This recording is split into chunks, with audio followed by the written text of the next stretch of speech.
Hello, Auburn Tiger fans. Welcome to Auburn Recruiting on AL.com. My name is Patrick Greenfield, sports producer at AL.com. We got my man, Nick Alvarez. He's our recruiting writer. He knows everything about everyone when it comes to recruiting for the Auburn Tigers. So today we're going to look at the defensive line.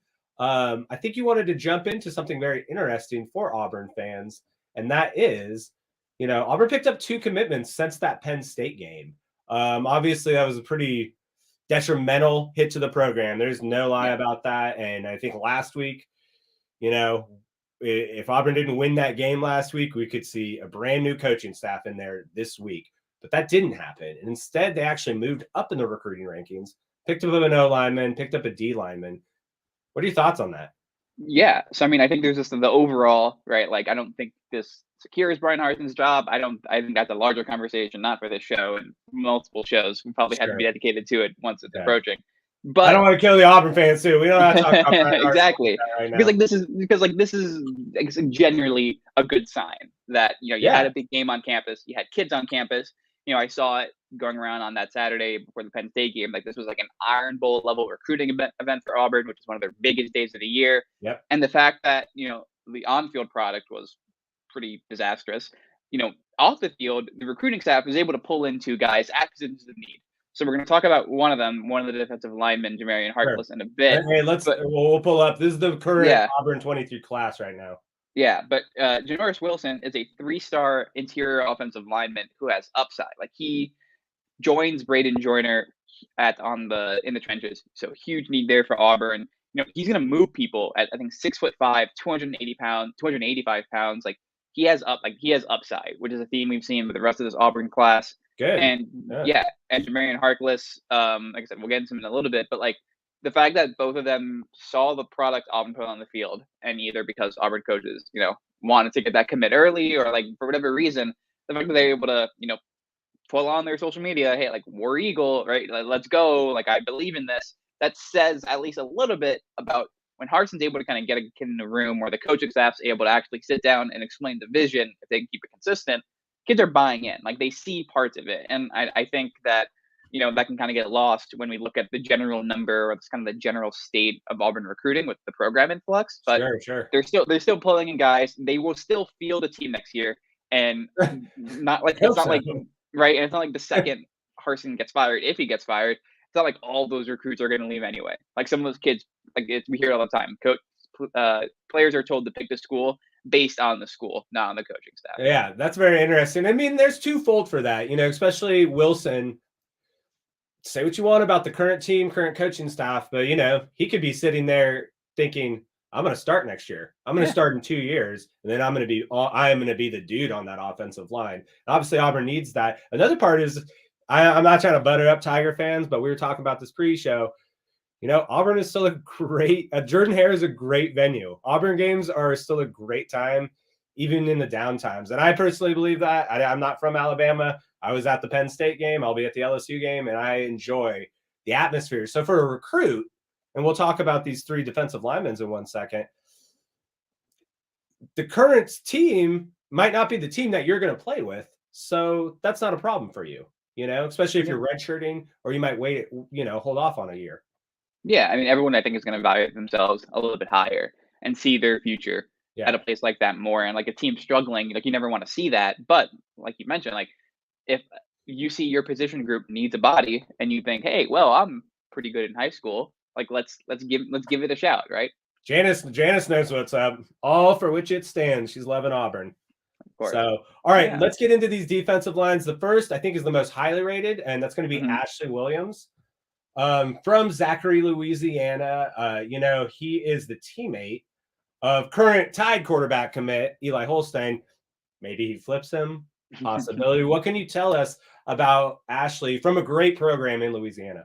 Of course. Ashley he's one of, I think, Auburn's biggest wins in the cycle. We talked about the timing of the wide receiver commits 2 weeks ago. We just talked about the timing of some other trench players.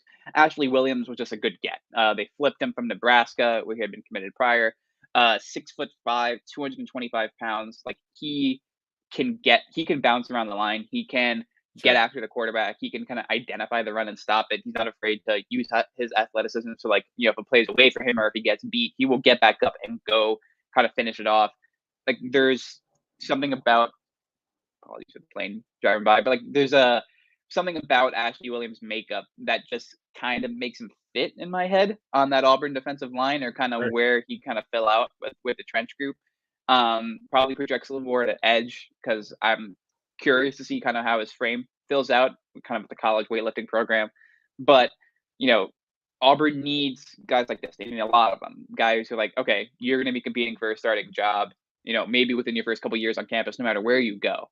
And, we've talked about the need that Auburn has. Is this like a Derek Hall type player, one of those rocks of the defense? Because talk about someone still balling out on the 2022 squad, is Derek Hall. And, that's something that Auburn is known for, is having that rock of a defense that I think they're trying to get back to. Is this the guy to get them there?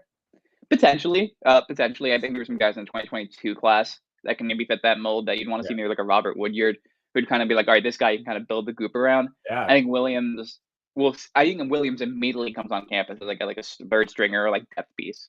And, with some, improvement and adjustment and just general, kind of getting himself acclimated to the college game, you could see it. I mean, people are high on this kid for a reason, because like most of Auburn's recruits, they have upside and have showed it a little bit at the high school level. And this is a kid that is from, essentially, if you know where it is, the Baton Rouge area. He's just across the bridge from Tiger Stadium and LSU.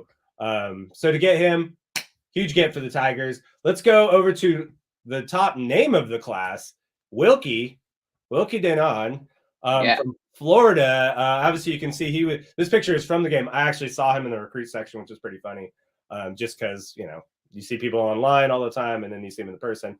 What can you tell us about this key piece of Auburn's recruiting class? Yeah, I'm really glad you pointed out the name. Like, fantastic name. Like, I'm pretty sure when he committed, like, we were messaging each other. Like, hey, like, this guy's name is fantastic. I think it's WILKY DENAUD. I think I'm saying that right. He's got the Louis Vuitton on right there, as you guys see. So. Yeah. I mean, from like a prospect standpoint, you talk about like, oh, this kid could be kind of like the center or something. Yeah. I think kind of WILKY has that potential. I think, make sure I got this right. Yeah, 6'4", 245. He has an 82-inch wingspan, which has been recorded. Wow. Like, that's insane. Yeah, that is nuts. And it's not like, oh, this kid's all upside. Like, no, he's been productive at it. Granted, a smaller school in Florida with John Carroll, but he still showed out. Like, at the very least, he's done what he's been expected to do. He has to kind of, I think, when you project him at the college level, there's a bit of a question mark on if you're going to see him as a 3 technique or as a 5 technique. I don't think he'll be able to kind of stand up on the outside of the defensive line. But if you want someone who just is athletic, who is fast, and has that size at the very least, that, for some maybe third down packages or for some key scenarios he can be on the field, I think he has that makeup in that zone. All right. Yeah, obviously he chose Auburn over Florida in-state, Florida State for him. I'm wondering, that seems to be kind of a problem for Auburn right now, is getting that pressure. I mentioned Derek Hall, but the rest of the line really isn't getting there.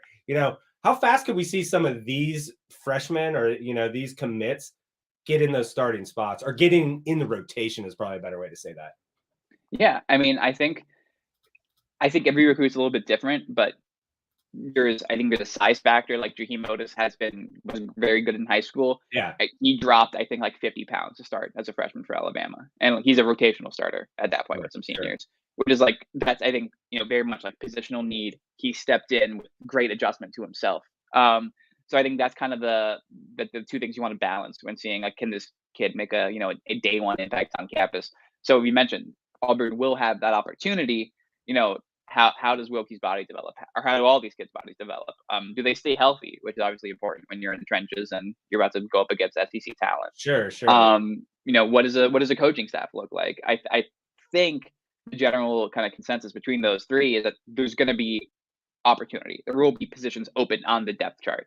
Now, can you make the most of the snaps you get and play with them? Yeah, I think each of these kids, but specifically WILKY, kind of has that kind of like rise to the top, I think, potential early on in his career. Absolutely. Let's go to the last defensive lineman, and I'm loving this guy as well, JAMARRION HARKLESS, and I'm loving him because, the other guys are obviously going to play on that line, play on that edge, and they're going to be, this is your nose tackle. This is your big dude. He's 290 pounds, 6'4", this guy can set the tone for every play. What can you give us about this guy? Yeah, so this is the guy we teed up at the beginning of the show, one of the other commits since Penn State game. And I just got done talking about opportunity, size, and kind of how a player makes the most of it. I mean, you can see right there, 6'4", 290. You look at that photo, like it's even scarier. Like you see his size, and you don't have to be a Division I or any type of college scout, to walk on the high school field and be like, oh, that kid looks pretty good. Like you see that all the time. So like the fact that he's able to do that, show a little bit of athleticism or quick feet at the nose guard or nose tackle position, like yes, this guy is your dream if you're Auburn. Like he's coming to you as a 3-star. Granted, a lot can change in the next couple months. Yeah, dude, throw the ratings. Throw the ratings out there. Those are just a lot of those who get wishy-wash, and we see guys come up, and we see what were they just saying? Josh Allen had no stars, or he was a 2. Exactly. So throw the 3-star out. The 290 pounds is the bigger number for me. In the game. No, for sure. Like I think that's like a kid will have to learn technique, will have to learn hand placement. He does not have to learn being 290 pounds in terms of the kind of like, hey, you have an issue stopping the run this week, or you're worried about the pulling or kind of interior offensive line play that the opponent's giving you a look at. Here's JAMARRION HARKLESS. Here's someone we're going to shove in the middle, try to get him out of the way. And that's just kind of at the floor. That's what you'd want him to come in as, someone who's hard to get pushed around. Granted, he's not going to be challenged that much, at the high school level. No shot, of course, to Lexington, Kentucky. Yeah, the Lexington, Kentucky high school football scene. Yeah, but I think that's kind of the question you're going to have day one. And that's one that will be answered early through spring camp, through the spring game, if he's there. And throw this out for Auburn fans. I mean, this guy is from University of Kentucky's, he's from Kentucky.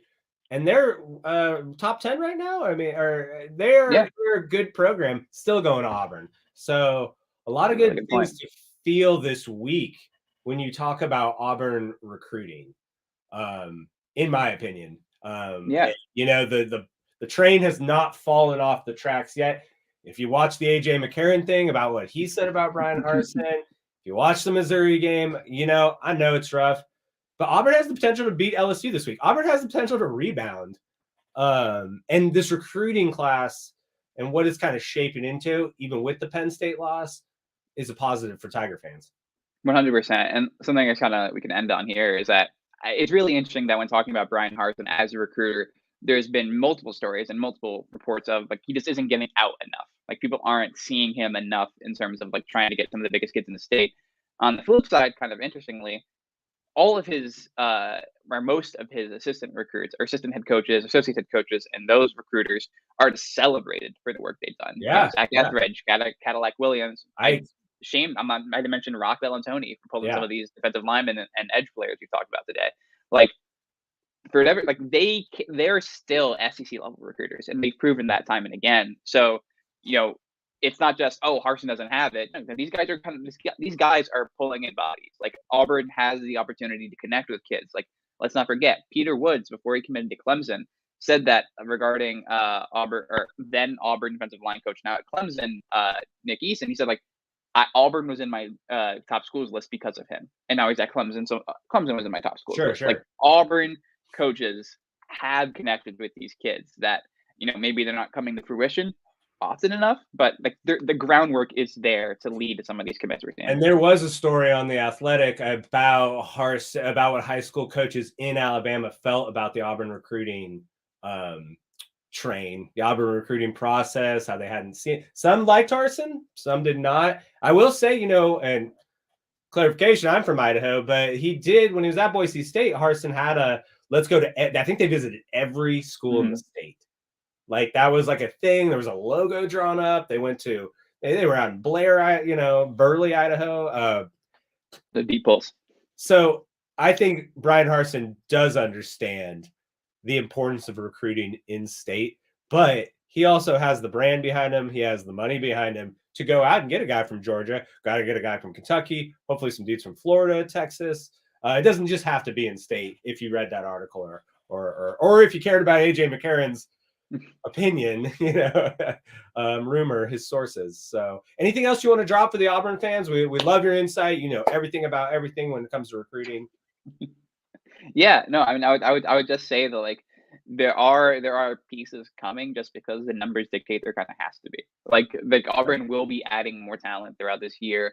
They will be getting opportunities. Like again, I said this about the Alabama show we recorded earlier today. Like I will always pound the table each week about Quay Rousseau and James Smith, two of the best recruits we have in Alabama that are uncommitted, two of the best recruits nationally. Still very much in play. Yes, for Alabama, of course, but also for Auburn. Like they were at the Penn State game. They still said positive things following that game. Like they are saying good things about Auburn because, I mean, we've talked about on the show about them two wanting to play together, but like opportunity there, they could dominate that school, like because they're only an hour away in If Montgomery those at two GW commit, and Carver. they're only from Montgomery. If those two commit, we're doing a whole new defensive line show. Yeah, Also, yes, it's fun to think about what the future could be if those two came to Auburn and that defense got retooled and became a beast. I think we'd all like to see it. College football is better when Auburn is good. It's just a doubt. It's without a doubt. That's how I feel. So, Nick, thank you very much. He's got a lot of great recruiting stuff on AL.com. Please get on your phone, look him up. Look him up at Nick Alvarez. Is that your Twitter handle?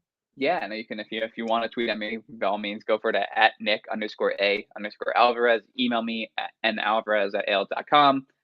Check out all of our great work on the site. Our YouTube channel is great for Alabama and Auburn Tiger content. We're always putting up game recaps, game videos. We're doing it live. We even got a question for you, man. How about Coleman from IMG?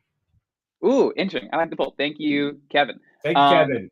Yeah, I think so. Auburn coaches were able to get kind of an in-state look at some IMG talent. They were up here, I think it was last Friday. I think playing Central Phoenix City. I think the game may have been on ESPN too. Oh, so yeah, they are, yeah. So they are around. IMG kind of is still that incubator for talent nationally. So Auburn will be kind of digging in there. I haven't seen a lot necessarily connecting them to Coleman, but I think they're poking around Florida right now. Like they're working their way up. They got a receiver from there. They've gotten WILKY from down there. Yep. It seems like they're kind of hanging around maybe the lower tier classification. Got a quarterback from 2024 from Miami. Yep. Yeah. So I would say that on the board as Auburn is getting kind of more active down there in Florida, but I would kind of look towards maybe some of the lesser known divisions or lesser known schools that have that athlete that Auburn says that's an SEC guy that we're seeing and no one else is. Yeah, I'd love to see the one. I think you're talking about DeQuavius. Very excited to see him on campus as well. Cool, you guys, appreciate it. Tweet Nick Alvarez with the laser eyes. We want to see those tweets coming at him. So from me, Patrick Greenfield, Nick Alvarez, this is Auburn Recruiting on AL.com, sponsored by Inline Lighting. Thanks, guys, for watching. We'll hit you up next week after the LSU